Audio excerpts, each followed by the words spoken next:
Hello बच्चों, मेरा नाम है मनीष बाबू और मैं आपको आज कीबोर्ड के बारे में कुछ इंट्रोडक्शन बताऊंगा।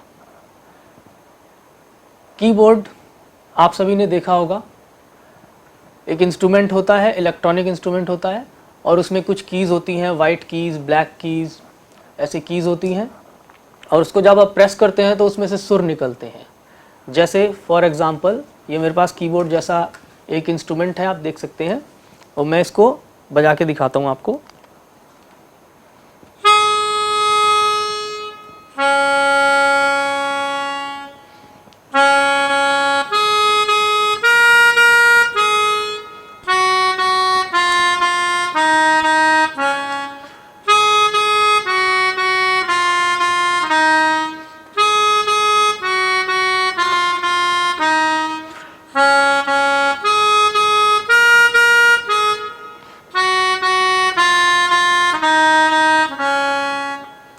ठीक, तो ये मैंने गाना बजाया ट्विंकल ट्विंकल लिटिल स्टार। तो आपने देखा कि कैसे मैं कुछ स्वरों को बजा रहा हूँ और उसको बजाने के बाद सुर निकल रहे हैं और जो आपको सुनने को मिल रहा है वो है twinkle twinkle little star, how I wonder what you are. ऐसी धुन आपको सुनने को मिल रही है। ठीक, ये कैसे होता है कि जब आप इसमें कोई भी स्वर बजाते हैं तो एक खास ध्वनि निकलती है। कोई नीचे की ध्वनि बजाएंगे तो नीचे का स्वर निकलेगा, नीचे का स्वर बजाएंगे तो नीचे की ध्वनि निकलेगी, ऊपर का स्वर बजाएंगे तो ऊपर की आवाज़ निकलेगी और बीच के स्वर बजाएंगे तो बीच की आवाज़ निकलेगी। जैसे देखिए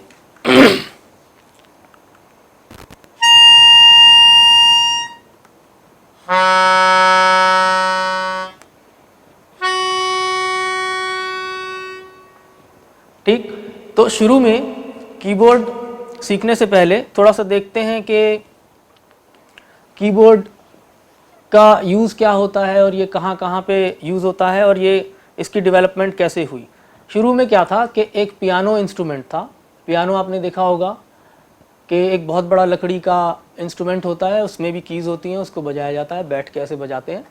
तो पियानो है, पियानो से फिर धीरे धीरे करके ऑर्गन इंस्ट्रूमेंट आए और फिर और अलग अलग इंस्ट्रूमेंट, जैसे हारमोनियम आपने देखा होगा, हारमोनियम बजाते हैं, हारमोनियम आया और उसके बाद फिर धीरे धीरे ये डिजिटल होता गया। तो बिजली से चलने वाला एक इंस्ट्रूमेंट बनाया गया।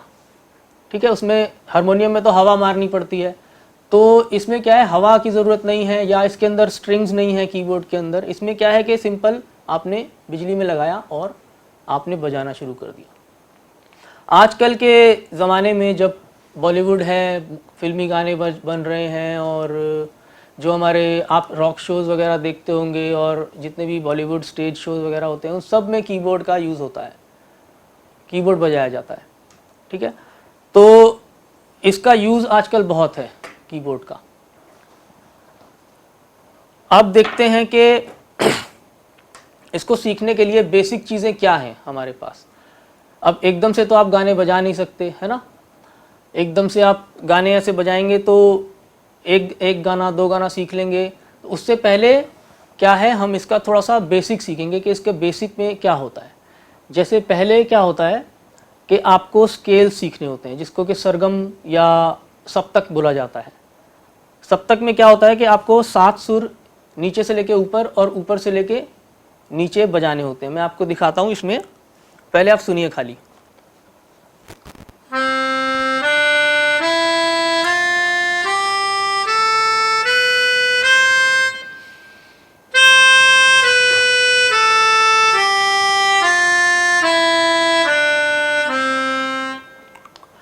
तो ये अभी मैंने क्या किया कि सुरों को एक के बाद एक ऊपर बजाया और फिर उसको ऐसे करके नीचे लेके आए।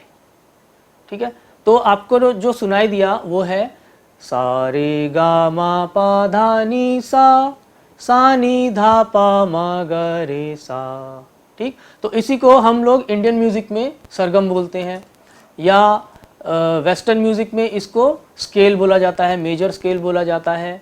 तो मेजर स्केल क्या है, यही धुन है, जैसे सा रे गा मा पा धा नी सा, सा नी धा पा मा गा रे सा। ठीक है, मैं एक बार बजाता हूँ, आप चाहें तो साथ में गा के भी देखिए। अब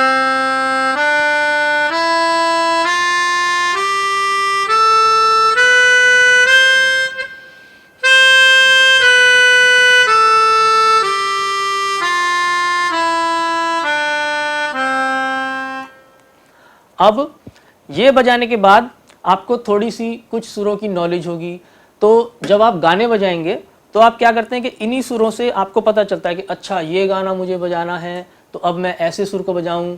जैसे एक गाना है सारे के सारे गामा को लेकर गाते चले, पुराना गाना है, आपने सुना होगा किशोर कुमार का। तो अब वो गाना अगर बजाना है तो ये देखिए,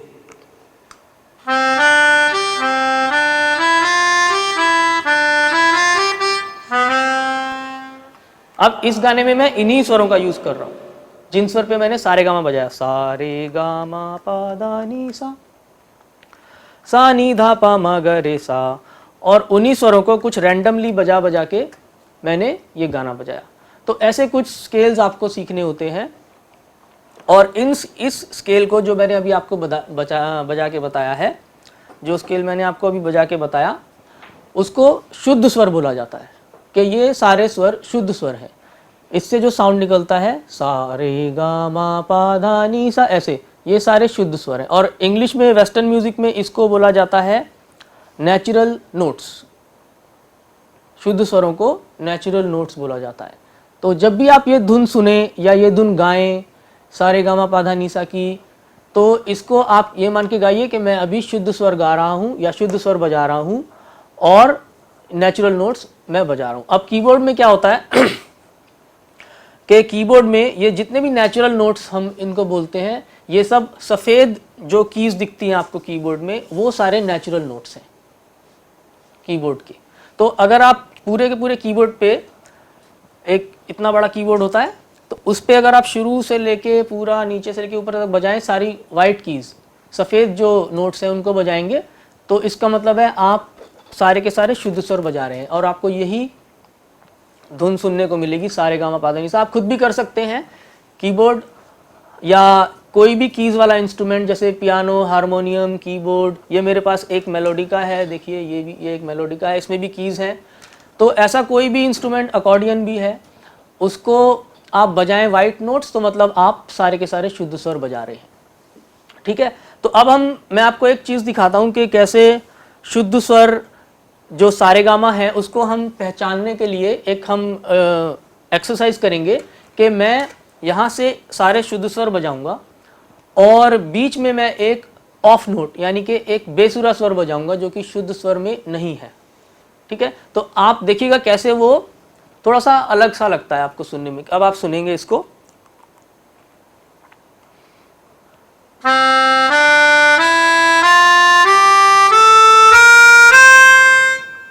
ठीक, एक बार फिर से मैं बजाता हूं कुछ और।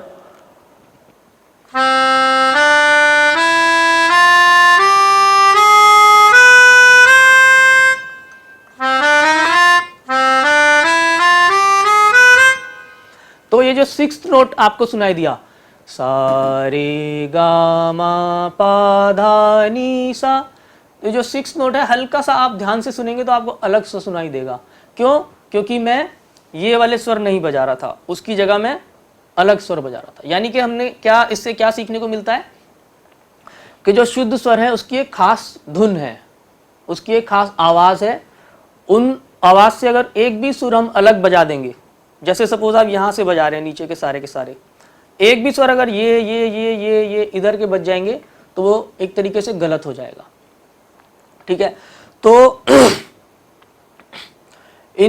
ये जो सुर हैं, इन सुरों को हम क्या बोलेंगे? इन सुरों को हम बोलेंगे कोमल स्वर या तीव्र स्वर। कोमल स्वर या तीव्र स्वर, इसके दो नाम हैं। या फिर वेस्टर्न म्यूजिक में उसी को बोला जाता है शार्प फ्लैट।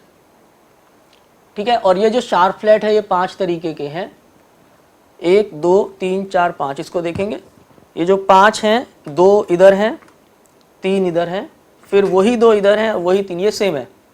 ठीक है ना, तो ये जो group of 2 notes and group of 3 notes, ये 3 और 2 5, इनको शार्प फ्लैट, कीबोर्ड की भाषा में शार्प फ्लैट बोला जाता है। ओके, और उसको हम कोमल और तीव्र भी बोल सकते हैं। तो अब हमारे पास कितने स्वर हुए? बेसिक कीबोर्ड में कितने स्वर होते हैं? 12। बेसिक 12 स्वर होते हैं। कैसे? 1 2 3 4 5 6 7 ये हो गए और 5 ये हो गए, ठीक है। और यही चीज़ रिपीट होती है, 1 2 3 4 5 6 7, 1 2 3 4 5 6 7, और ऐसे ही जितना बड़ा कीबोर्ड होगा उसी के हिसाब से हम इसको रिपीट करते जाएंगे। जैसे ये 12 स्वर और फिर ये 12 स्वर, और आप देखेंगे कि उसको बजाते टाइम साउंड भी वही आता है। कैसे, वो भी मैं आपको एक बार दिखा देता हूँ। मैं इधर से सारेगामा बजाऊंगा, फिर आगे से सारेगामा बजाऊंगा, साउंड ऑलमोस्ट सेम आएगा। देखिए,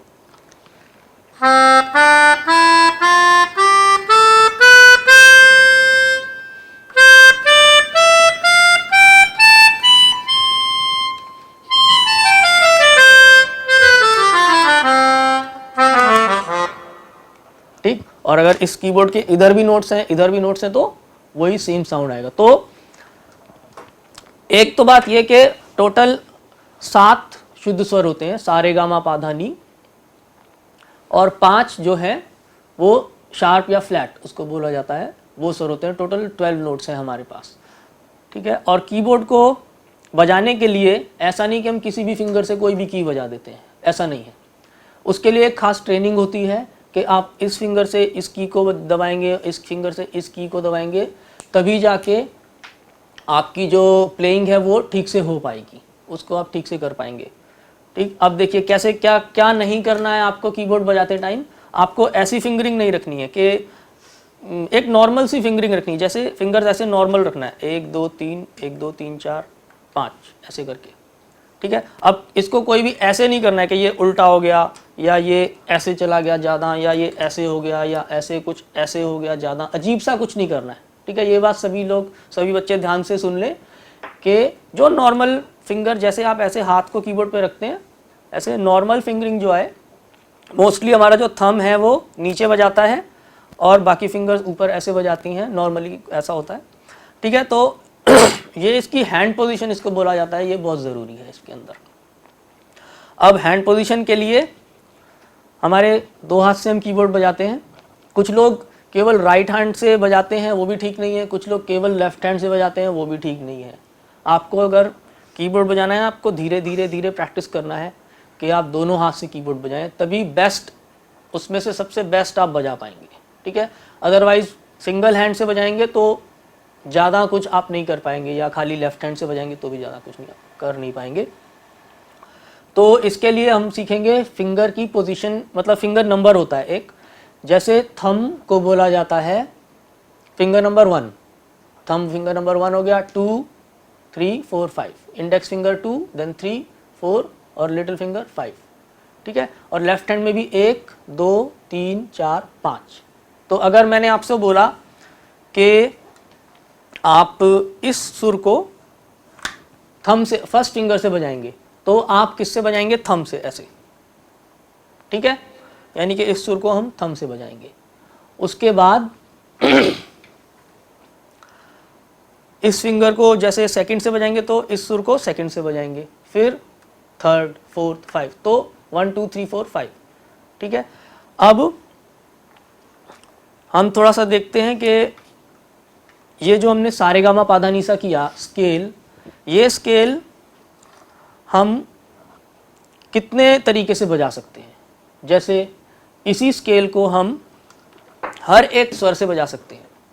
आपको मैं बजा के दिखाता हूँ, आप ध्यान से पहले सुनेंगे कि मैं क्या कर रहा हूँ। ध्यान से देखिएगा मैं क्या कर रहा हूँ।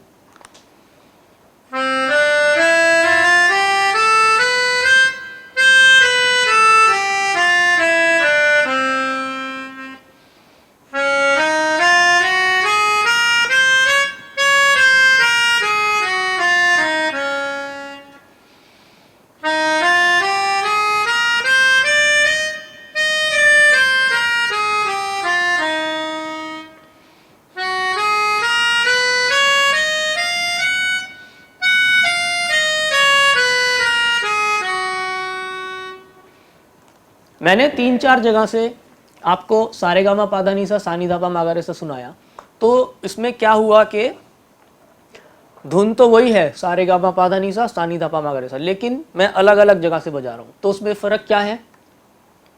उसमें फ़र्क ये है कि जो उसकी पिच है, एक वर्ड आप सुनिए पिच, वो पिच ऊपर नीचे हो गई है, लेकिन वो धुन सेम है, सारे गा मा पा धा नी सा नी धा पा मा गा रे सा। पिच क्या होता है कि जो साउंड है वो कितना हैवी है या कितना लो है या कितना हाई है। देखिए मैंने आपको अभी दिखाया था, ये हाई साउंड, ये लो साउंड। तो इसी सारे गा मा पा धा नी सा को कीबोर्ड बजाने के लिए हम लोग 12 के 12 सुरों में सीखते हैं। जैसे मैंने अभी आपको बताया कि 12 स्वर हैं, उन्हीं 12 के 12 स्वरों से यही सारे गा मा पा धा नी सा हमने धीरे धीरे सीखना है। हर क्लास में एक एक दो दो स्केल करके सीखा जाता है और ऐसे। प्लस उसके साथ हमको हैंड पोजीशन का बहुत ध्यान रखना है कि उसको बजाते समय हम ऐसे बजाएंगे, इस हैंड पोजीशन के हिसाब से बजाएंगे। जैसे मैं आपको अभी दिखाता हूँ कि अगर सी के, अगर मान लीजिए सी स्केल से बजाना है तो हम कैसे बजाएंगे। इसको सी बोला जाता है, ये जो सुर है आप देखेंगे, ये दो ब्लैक नोट्स या दो जो हमारे शार्प फ्लैट नोट्स हैं उसके एकदम लेफ्ट हैंड साइड पे नीचे ये जो स्वर है कीबोर्ड में, ये सी स्वर होता है, सी नोट। और इसके बाद एक के बाद एक अगर हम नीचे वाले बजाते जाएंगे तो सी स्केल बजेगा हमारा। लेकिन उसके लिए हैंड पोजीशन का क्या यूज़ करना है वो देखिए। इसके लिए हम यूज़ करेंगे 1 2 3, यानी कि 1 2 3 और उसके बाद 1 2 3 4 5, 1 2 3 1 2 3 4 5 ऐसे बजाएंगे। तो पहले 3 स्वर 1 2 3 से 1 2 3, उसके बाद 1 2 3 4 5, ठीक है। तो ये सारे गा मा पा धा नी सा, और यही ऐसे ही हम वापस आएंगे उसी का उल्टा 5 4 3 2 1 3 2 1, 1 2 3 1 2 3 4 5। ये जो कीबोर्ड प्लेइंग की जो पहला लेसन मैं आपको बता रहा हूँ, स्केल सी स्केल बजाने के लिए हम क्या कैसे बजाएंगे। हैंड पोजीशन, राइट हैंड की हैंड पोजीशन क्या रखेंगे, 1 2 3 1 2 3 4 5। ये सभी बच्चे याद कर लें, 1 2 3 1 2 3 4 5, 1 2 3 1 2 3 4 5, 1 2 3 1 2 3 4 5, 1 2 3 1 2 3 4 5 ऐसे। अब इसको बजा के मैं साउंड के साथ आपको सुनाता हूँ।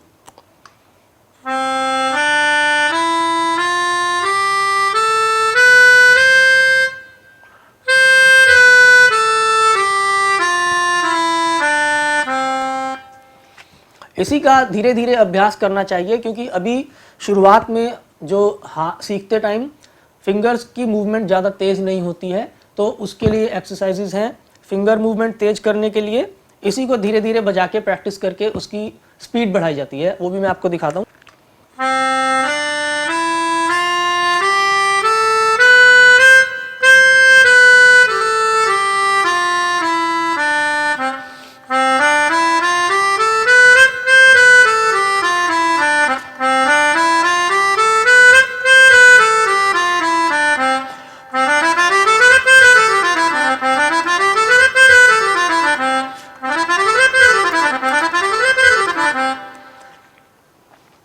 तो ये एक्सरसाइज करके बजा के आप वो सॉन्ग्स या वो चीज़ें बजा सकते हैं जिसमें फास्ट प्लेइंग भी है। कुछ सॉन्ग्स होते हैं जिसमें फास्ट प्लेइंग होती है, कुछ सॉन्ग्स होते हैं जिसमें स्लो, आपकी हैंड मूवमेंट थोड़ी स्लो होती है, कुछ में फास्ट होती है। तो स्लो बजाना थोड़ा सा इजी है, लेकिन फास्ट बजाने के लिए आपको प्रैक्टिस चाहिए रहेगी, ठीक है।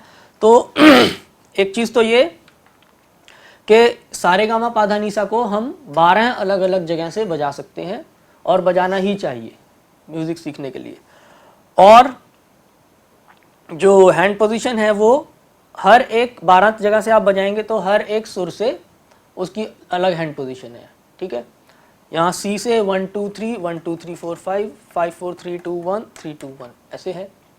और जैसे जी से बजाएंगे तो वहाँ से भी 1 2 3 1 2 3 4 5 5 4 3 2 1 3 2 1। अब आप सोच रहे होंगे कि मैं ये सी जी बोल रहा हूँ, ये क्या है ना।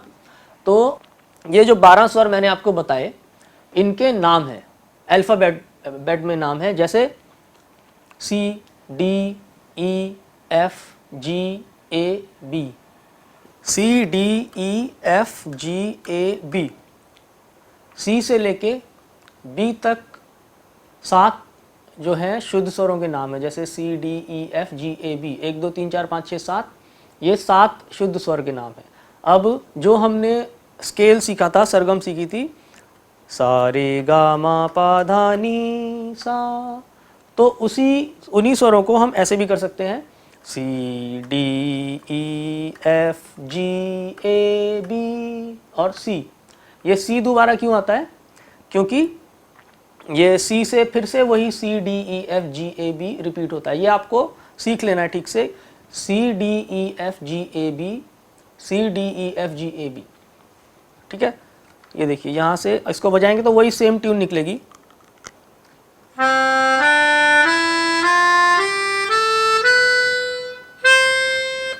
ये अभी मैं बजा रहा हूँ C D E F G A B C, और यहाँ से भी अगर कंटिन्यू करेंगे तो C D E F G A B C ऐसे जाएगा ऊपर। ओके, हाँ, अब इसमें हमको क्या एक बात ध्यान रखनी है कि ये जो C D E F G A B है ये फिक्स है। मतलब क्या हुआ इसका फिक्स का, कि अगर इस स्वर को जी बोलते हैं तो ये यूनिवर्सल है, हमेशा इसी को जी बोलेंगे, ये चेंज नहीं होगा। अगर ये डी है तो हमेशा ये डी रहेगा, ये चेंज नहीं होगा। ये एफ है तो हमेशा ये एफ रहेगा, ये चेंज नहीं होगा, ठीक है। तो ये बात आपको समझ लेनी है कि ये चीज़ें फिक्स हैं। तो ये तो हो गया C D E F G A B जो हमारे नीचे के स्वर हैं, और ये जो ऊंचे के स्वर हैं, ऊंचे स्वर हैं, इनका क्या, इनका भी नाम है, और इनका हर एक स्वर का 2 नाम है। ये ऊपर 5 स्वर आपको दिखाई देंगे, बेसिकली 5 स्वर हैं, 1 2 3 4 5, और फिर से वही 1 2 3 4 5। तो ये जो फर्स्ट ग्रुप ऑफ 2 नोट्स, यानी ये जो 2 सुरों का ग्रुप है, इसमें जो पहला है उसको बोला जाता है सी शार्प, सी शार्प, ठीक है, क्योंकि ये शार्प और फ्लैट्स में आते हैं। दूसरे को बोला जाता है डी शार्प, फिर तीसरे को बोला जाता है एफ शार्प, फिर जी शार्प, फिर ए शार्प, और इन्हीं के दूसरे नाम भी होते हैं, जैसे B flat, A flat, G flat, E flat, D flat. यानी कि आपकी मर्जी है, इसको चाहे सी शार्प बोलें या डी फ्लैट बोलें, इसको चाहे डी शार्प बोलें या ई फ्लैट बोलें, इसको चाहे एफ शार्प बोलें या जी फ्लैट, जी शार्प, ए फ्लैट, ए शार्प, बी फ्लैट, ठीक है। आगे जाके आप देखेंगे कि कैसे, कहाँ पे इसका कहाँ पे शार्प यूज़ करना है, कहाँ पे फ्लैट यूज़ करना है, ये हम बाद में देखेंगे, ठीक है। तो अभी के लिए ये 12 स्वरों के हमने नाम सीखे, C D E F G A B, C sharp, D sharp, F sharp, G sharp, A sharp, और अगर फ्लैट में बोलना है तो D flat, E flat, G flat, A flat, B flat, ठीक है। अब इनको फ्लैट शार्प क्यों बोला जाता है, थोड़ा सा वो भी देखते हैं कि जैसे ये मैंने बताया आपको सी है, तो सी से आगे ये जो स्वर है ऊंचा वाला, सी शार्प, यानी कि शार्प मतलब थोड़ा सा हाई, तो सी शार्प हो गया। तो आप जब इसको दोनों को सुनेंगे तो आप देखेंगे कि सी से ज़्यादा ऊंची आवाज़ उससे अगले सी शार्प की है। देखिए कैसे,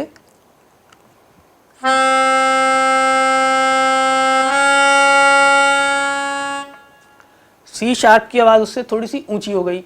ऐसे ही दूसरे स्वरों में देखिए, जो ऊपर वाले स्वर हैं, जैसे डी है, डी की आवाज़ से डी शार्प की आवाज़ ज़्यादा तेज़, या तेज़ नहीं, ज़्यादा ऊंची होगी। ओके, एफ से एफ शार्प ज़्यादा हाई होगा, जी से जी शार्प ज़्यादा हाई होगा, ए से ए शार्प ज़्यादा हाई होगा, ठीक है। ऐसे ही एक बार देखते हैं इसको बजा के,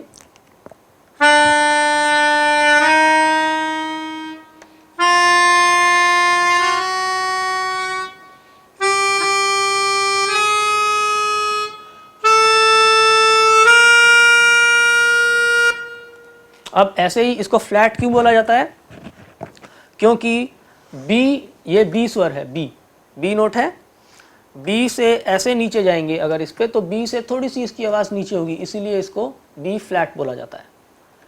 ये ए नोट है, ए नोट से इसकी आवाज़ थोड़ी सी डाउन होगी तो ए फ्लैट बोला जाएगा।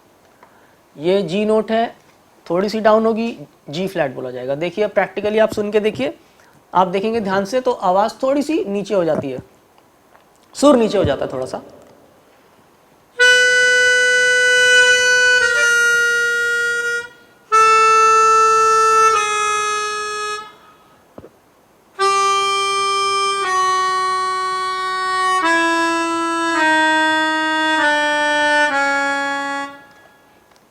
तो सुर नीचे जाता है किसी पर्टिकुलर नोट से, अगर साउंड डाउन जाएगा तो वो फ्लैट हो जाएगा, साउंड अप जाएगा तो वो शार्प हो जाएगा।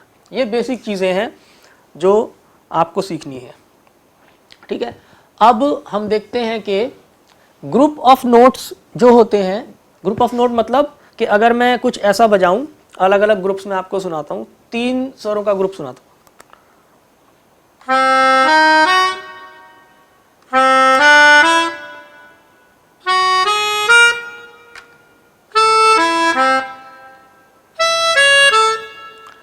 3 स्वरों का मैं ग्रुप बजा रहा हूँ, 1 2 3 1 2 3 1 2 3, लेकिन हर एक का साउंड अलग अलग आ रहा है।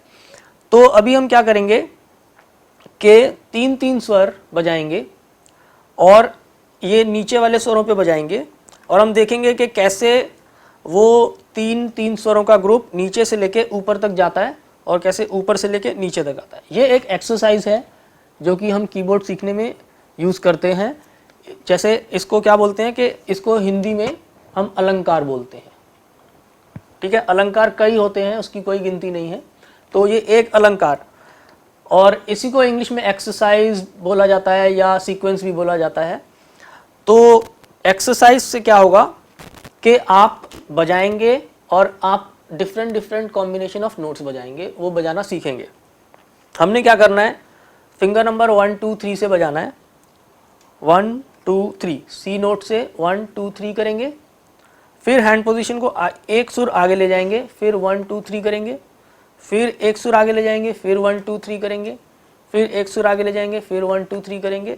ऐसे ही 1 2 3 1 2 3 1 2 3 1 2 3 करते करते हम इस सी से इस सी पर पहुंचेंगे। हमारा थंब जो है बजा के यहाँ से यहाँ तक पहुंचेगा, यानी कि 8 नोट्स हमको 8 ग्रुप्स बजाने हैं। पहले मैं आपको दिखा देता हूँ, ये हम एक अलंकार प्रैक्टिस करते हैं, देखिए।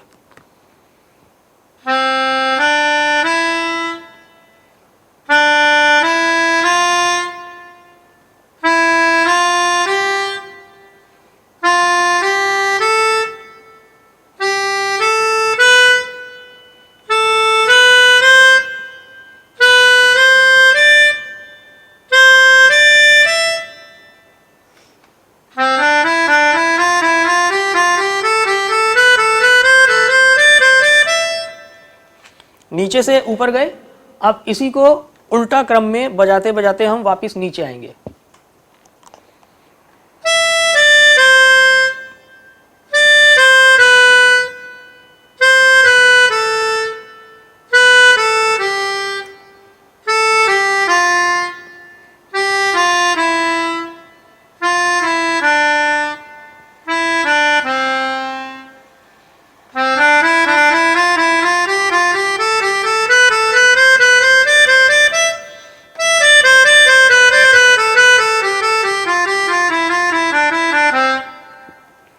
ठीक है, तो ये हुआ एक अलंकार, ऊपर बजाते बजाते ऊपर गए, बजाते बजाते नीचे आए। तो इसको बजाने से क्या होता है कि जब आपको कोई गाना बजाना होगा जिस सॉन्ग में सा रे गा जैसा कुछ होगा या रे गा मा जैसा कुछ होगा, जैसे सा रे गा मा पा धा नी सा रे गा, ये हमने बजाया और फिर उसी को उल्टे क्रम में बजाया।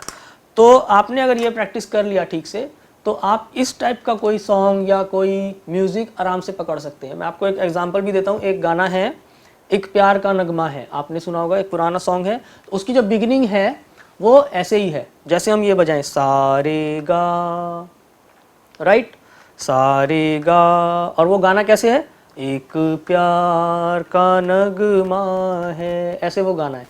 तो देखिए कैसे अलंकार बजाने के बाद वो सॉन्ग में भी आप उस अलंकार का यूज कर सकते हैं। देखिए पहले मैं अलंकार बजाऊंगा,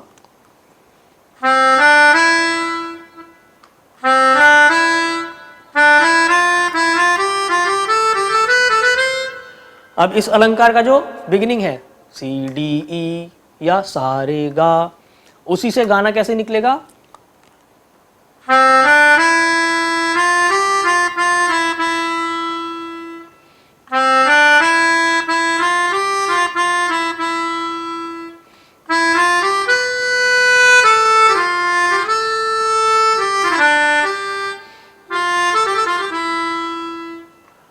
गाना कैसे शुरू हुआ, ध्यान से देखिए, ला ला ला, ये वही सारे गा है जो आपने अभी अलंकार में देखा, ठीक है।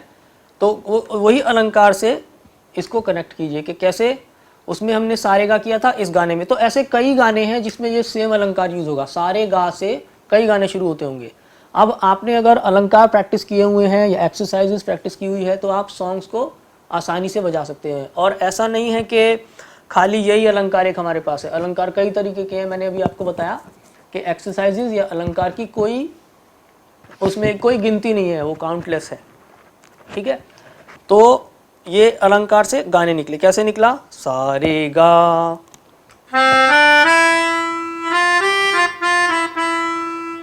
गाना बन गया, राइट।